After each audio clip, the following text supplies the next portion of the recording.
Tonight on the 31 Nights of Halloween Horror, being a Japanese schoolgirl is tough, especially when there is an army of mutant cyborgs out to kill you. Tonight's movie, Bloody Chainsaw Girl.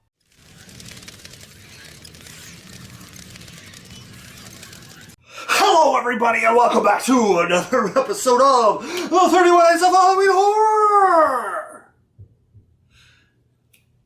Cuts, guts, and sluts, and tonight, we have a movie that definitely has some cuts and guts, and I guess you could probably say slut, even though it's sort of a misunderstanding. Anyways, tonight's movie, coming off of Halloween Ends, I thought I needed a bit of a palate cleanser, and, you know, even though I did review a batshit crazy Japanese horror movie already this year, I thought, you know what?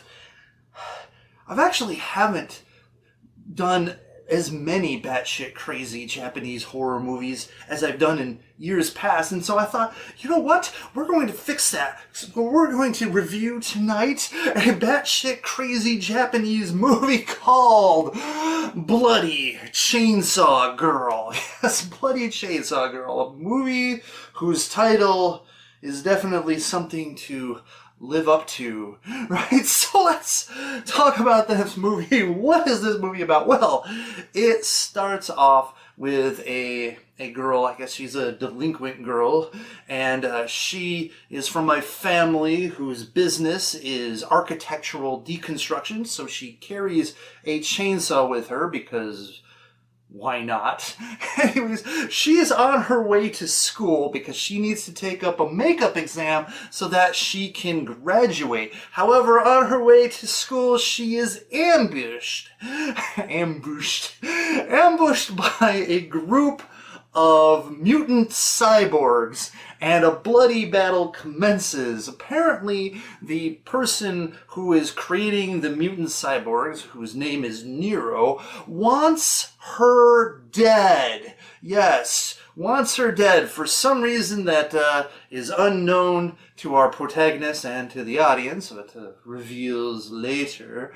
And, well, anyways, so our Chainsaw Girl has to fight her way to school so that she can take up her makeup exam. So will she be able to survive the onslaught of mutant cyborgs?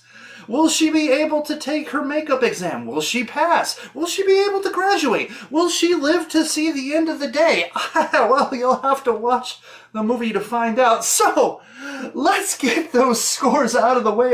Violence and gore, I'm going to give this a 5 out of 5. It is definitely filled with blood, cuts, guts. Oh my goodness. A lot of sausage. And not like, you know, sausage fest sausage. I mean a lot of like, hey, we gotta have intestines in this scene, so let's put some sausage links down, right? Because there's definitely a lot of that going on. I mean, people are getting decapitated, disarmed, literally disarmed.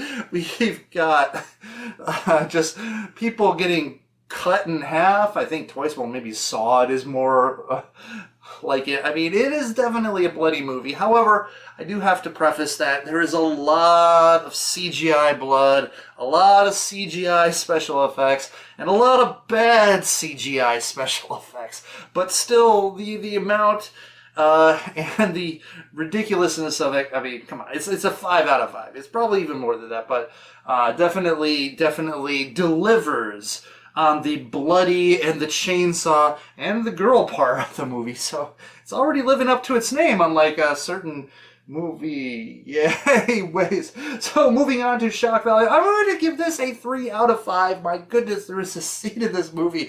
Let's just say they have to reload a cannon weapon. And it's like, what? You're not serious. Like, you are serious. You are going, oh my good, that. And you know, in the movie, I think is pretty self-aware. They do make fun of the moment because it is ridiculous. But those are the kind of shocks that are going to be here. There's the whole what the fuck is happening shock moments. So that one's a big one, but so I'm going to give it a 3 out of 5. Moving on to plot. Plot is a 2 out of 5. Look, it is ridiculous. The movie is ridiculous.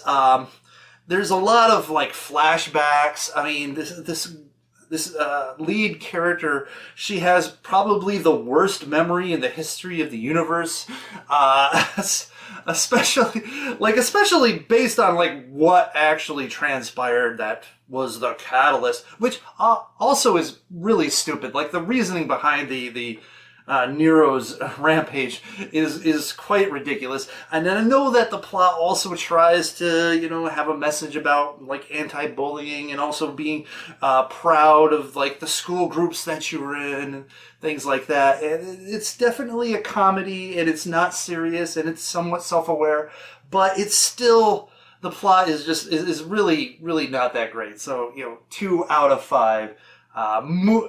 It's a really short film, too. It's like only about an hour and 15 minutes long. So it definitely didn't try to get too involved in a story. Plus, where the hell are the police and the government? I mean, you've got a schoolgirl who creates a laboratory that turns her classmates into cyborg monster robot mutants, whatever. They're almost like zombies in a way too. And there's like heavy weapons involved, like explosives and stuff like that. And you would think maybe the government would be kind of like curious as to what's going on there. I don't know. Anyways, 2 out of 5. Acting, I'm also going to give it a 2 out of 5. Look, there is definitely some hamminess going on, and in this movie, especially from the villain Nero. She's pretty hammy. The protagonist definitely is winking a little bit too much at the camera. It's not spectacular. I mean, it's not horrible, but it's not great either. So 2 out of 5. Moving on to Nudity, and I'm going to give this a 1 out of 5.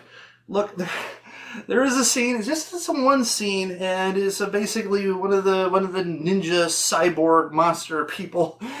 She does the old trick where you actually attacked my clothing, right? And so she's now topless, and then she tries to like stop a chainsaw by catching it in between her parts, and let's just say that that ends about as well as you think it would end. So, anyways, 1 out of 5. Moving on to enjoyment factor, and I'm going to give this a 3 out of 5. It probably would have been higher if they had more practical effects and less cheesy CGI. But overall, it's a fun, funny, popcorn munching, just sit back and enjoy the show. Movie that you can watch with a bunch of friends and just have a good time. And is, like I said, it's really a good palate cleanser. You can just get too much into too many serious things, and it's definitely great to have just a fun movie that you can just enjoy and not have to worry about anything upsetting you or whatever. So it's a 3 out of 5. 3. Anyways, moving on to overall impression. However, I'm only going to give it a 2 out of 5 because the movie is bad. The movie is bad. And in comparison to other movies like that, like this movie, like Tokyo Gore Police, Machine Girl, Gothic and Lolita Psycho, movies like that, those other movies were done better with better effects, and not the gigantic reliance on CG that this one had. But otherwise, it's a fine movie. It's definitely below average in this category, so that's why I'm only giving it a 2 out of 5. And that averages out to a 2.6 out of 5, which is actually better than Halloween Ends' average. So, hey, there you go. So, there you have it. bloody chainsaw girl. Tell me what you think in the comment section below. Do you agree with me, disagree with me? Do you want to watch it? Anyways, and that is it for another episode of the 31 Nights of Halloween Horror. Thanks again for watching. Don't forget to rate, comment, subscribe, do all that stuff. And I will see you next time. And remember, internet, to stay scary. And as always, you know, if you have to rely on, like, a bunch of friends to reload your super ultimate weapon, and the reload is basically barrel loading, I think you have to have the person who designed your weaponry rethink their rethink how they're going to do things, because I would think you definitely want to have like I don't know, like a Gatling rotating cylinder for projectiles built somewhere in there, so that way you don't have to have such an embarrassing moment. Plus, the fact is, you know, when you go to fire and you're out of ammo, that's just it's quite embarrassing. It's quite embarrassing. It's like, no, honey, no, I don't know what's wrong. No, it's not you. It's not you. It's totally me. It's totally me. Anyway, I'll see you later. Rah!